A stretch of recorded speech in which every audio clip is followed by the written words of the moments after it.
Assalamualaikum warahmatullahi wabarakatuh. Teman-teman, mari kita diskusi kembali tentang variabel acak, dan kali ini akan kita diskusikan bagaimana persamaan dan perbedaan dari sisi pengertian ataupun penulisan terkait dengan variabel acak diskrit dan variabel acak kontinu. Jangan lupa kita berdoa dulu agar kita mempunyai niat yang kuat untuk mencapai pemahaman ilmu yang akan kita diskusikan ini. Jadi pada prinsipnya variabel acak itu jenisnya terbagi dua, yaitu ada variabel acak diskrit dan variabel acak kontinu.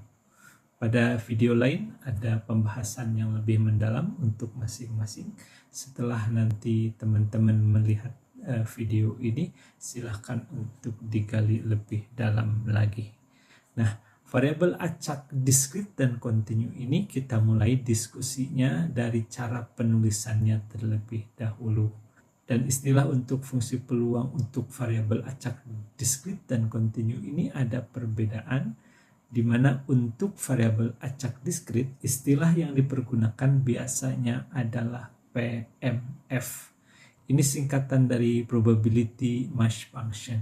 Sedangkan untuk kontinu istilah yang dipergunakan adalah PDF. Ini adalah dari istilah probability density function. Kemudian dalam penulisannya untuk variabel acak diskrit, fungsi peluangnya biasanya dituliskan seperti ini. Peluang X sama dengan misalnya P pangkat X kali 1 min P pangkat 1 min X untuk X sama dengan 0 atau 1. Kemudian untuk PDF penulisannya seperti ini. F kecil X sama dengan 2X.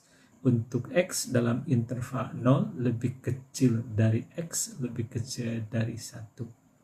Dalam bahasa Indonesia, PMF ini diistilahkan sebagai fungsi massa peluang, sedangkan VDF diistilahkan sebagai fungsi densitas peluang. Jadi kedua-duanya adalah menjelaskan ataupun menunjukkan bagaimana penulisan fungsi peluang untuk variabel masing-masing, baik diskrit maupun kontinu.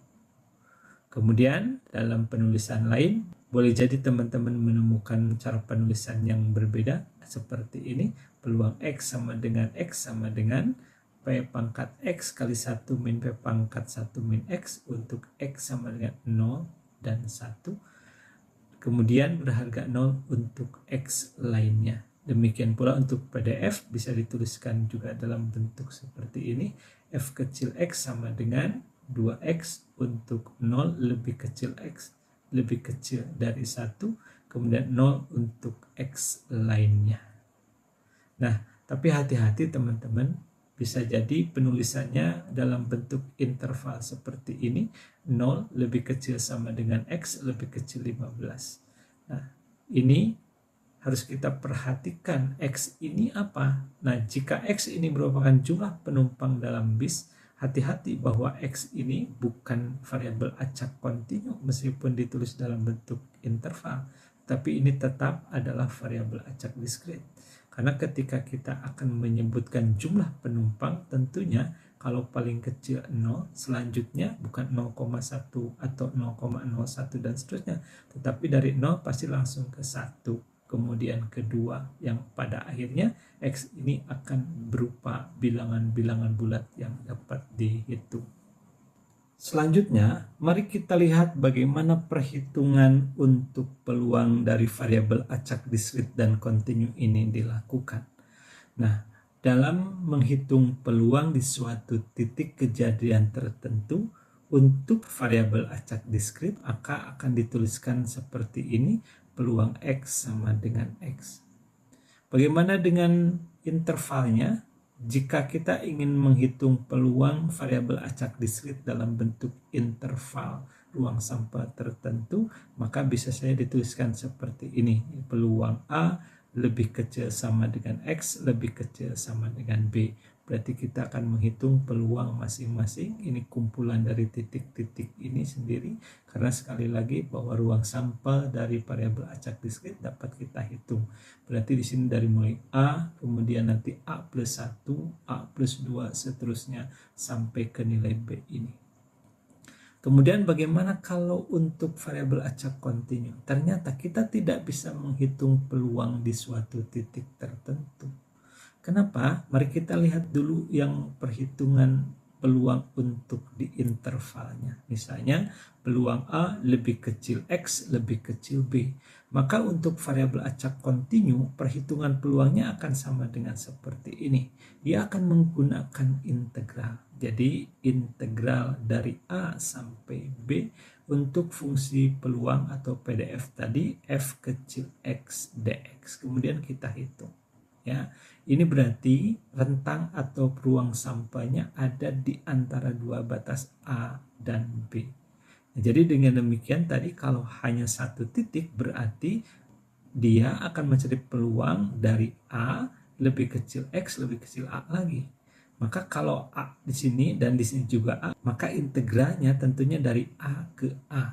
Jadi integral A hingga A fx dx. Jadi apapun fungsinya akan menghasilkan 0. Maka dengan demikian kita tidak bisa mencari nilai peluang untuk satu titik tertentu karena integral titik di kalkulus itu akan sangat mudah dibuktikan, hasilnya akan sama dengan 0. Sedangkan untuk variabel acak diskrit, maka kalau kita mencari peluang dalam interval A lebih kecil sama dengan X lebih kecil sama dengan B, berarti kita akan menjumlahkan dari nilai X sama dengan A sampai B, peluang X sama dengan X masing-masing. Jadi kalau dari A sampai B ini, ada 10 nilai, maka kita akan menjumlahkan 10 peluang dari masing-masing nilai tersebut. Selanjutnya, bagaimana syarat dari fungsi peluang yang dimiliki di variabel acak diskrit maupun kontinu ini sehingga menjadi sebuah distribusi peluang yang memenuhi syarat-syaratnya. Jadi bagaimana peluang untuk setiap kejadian? Maka ini peluang X sama dengan X harus lebih besar sama dengan 0. Dengan demikian bahwa peluang itu tidak boleh berharga negatif. Untuk yang variabel acak kontinu pun demikian, f kecil X lebih besar sama dengan 0. Jadi harus minimal berharga 0. Kemudian jumlah peluangnya adalah untuk sigma peluang X sama dengan X untuk seluruh nilai X yang mungkin harus berharga 1. Ya, jadi kita jumlahkan semua variabel acak yang mungkin dan peluang-peluang tersebut kalau kita jumlahkan harus sama dengan 1. Jadi jika jumlahnya tidak sama dengan 1, mau kurang dari 1 atau lebih dari 1, maka fungsi yang dimiliki oleh variabel acak diskrit tersebut bukan merupakan distribusi peluang. Lalu kalau untuk variabel acak kontinu bagaimana? Ya, karena di kontinu ini kita akan mempergunakan integral, maka harus dapat dibuktikan bahwa integral fx dx dari mulai min tah hingga sampai plus tah hingga itu pun harus berjumlah sama dengan 1. Jadi hasil integral dari fungsi tersebut ketika kita integralkan dari min tah hingga sampai plus tah hingga harus sama dengan 1. Teman-teman, selanjutnya mari kita lihat bagaimana fungsi distribusi kumulatif untuk kedua variabel ini. Jadi kita akan melihat bagaimana akumulasi daripada nilai-nilai variabel acak tersebut. Rumusnya adalah f besar X sama dengan peluang X lebih kecil sama dengan X. Nah, untuk yang variabel acak diskrit berarti f besar X sama dengan sigma peluang X sama dengan T untuk semua harga T yang lebih kecil dari X. Sedangkan untuk variabel acak kontinu, f besar X sama dengan integral min tah hingga sampai X ft dt. Jadi kalau kita misalkan di variabel acak diskrit ini kita memiliki kemungkinan nilai X-nya adalah 0, 1, 2, 3, seterusnya sampai 10.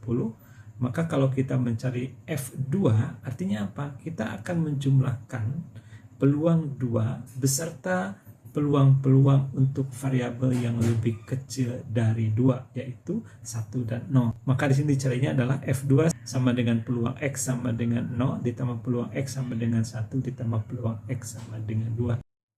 Untuk variabel acak kontinu, kalau kita misalkan bahwa fungsi densitas peluang ini memiliki ruang sampel 0 lebih kecil X lebih kecil 2, maka apabila kita ingin mencari fungsi distribusi kumulatif untuk X sama dengan 1,5, maka kita integralkan dari min tahingga sampai 1,5 Ft dt.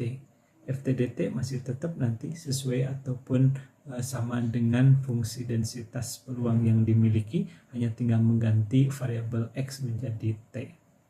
Lalu kemudian mari kita lihat dari sisi grafik fungsi distribusi kumulatif itu sendiri. Kalau untuk variabel acak, maka bentuknya akan kita miliki fungsi atau grafik seperti ini. Perhatikan, jadi kalau katakanlah nilai variabel terkecilnya 0, jadi kalau sebelum 0 itu f besar x-nya akan berharga 0. Kemudian akan berubah terus mendalam bentuk step function atau fungsi tangga, sehingga di variabel terakhir dia akan berharga 1. Karena untuk fungsi distribusi kumulatif ini akan memiliki harga paling tidak 0 dan maksimal 1. Jadi untuk variabel acak diskrit memiliki fungsi yang berbentuk fungsi tangga. Sedangkan kalau untuk variabel acak kontinu, maka akan berbentuk grafik seperti ini, yaitu berupa grafik yang memiliki garis kontinu atau tidak terputus.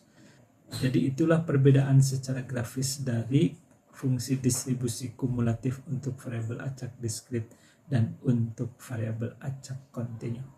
Teman-teman, kalau teman-teman mempelajari lebih lanjut lagi nanti dalam konteks yang lebih kompleks, maka fungsi distribusi ini pun bisa ada muncul satu jenis lagi, yaitu tipe atau jenis campuran, di mana fungsi tersebut memiliki unsur variabel acak diskrit dan juga memiliki variabel acak kontinu. Teman-teman, itulah bahasan singkat seputar perbedaan dan persamaan dari variabel acak diskrit dan variabel acak kontinu dari sisi istilah pendefinisian ataupun fungsi distribusi peluangnya. Mudah-mudahan menjadi bahan awal teman-teman untuk mempelajari tentang peluang ataupun variabel acak. Jika masih tertarik dan ingin memperdalam, silahkan dibuka referensi yang lain, banyak di internet maupun di buku-buku textbooks. Teman-teman juga bisa mempergunakan buku dari Paul L. Meyer, judulnya Introductory Probability and Statistical Application, atau juga bisa buku Probability and Statistics for Engineers and Scientists dari Ronald E. Walpole, atau juga ada buku Fundamentals of Probability dari Said Gahramani. Ya, jadi mudah-mudahan buku-buku itu bisa membantu teman-teman untuk lebih memahami tentang peluang ini. Mudah-mudahan apa yang kita pelajari ini bermanfaat. Silahkan kalau memang merasakan ada manfaatnya untuk terus disebarluaskan kepada teman-teman yang lain. Mudah-mudahan dengan cara seperti itu menjadikan ilmu yang kita pahami tersebut menjadi ilmu yang barokah. Mohon maaf kalau ada kesalahan dalam penyampaian. Terima kasih banyak. Wassalamualaikum warahmatullahi wabarakatuh.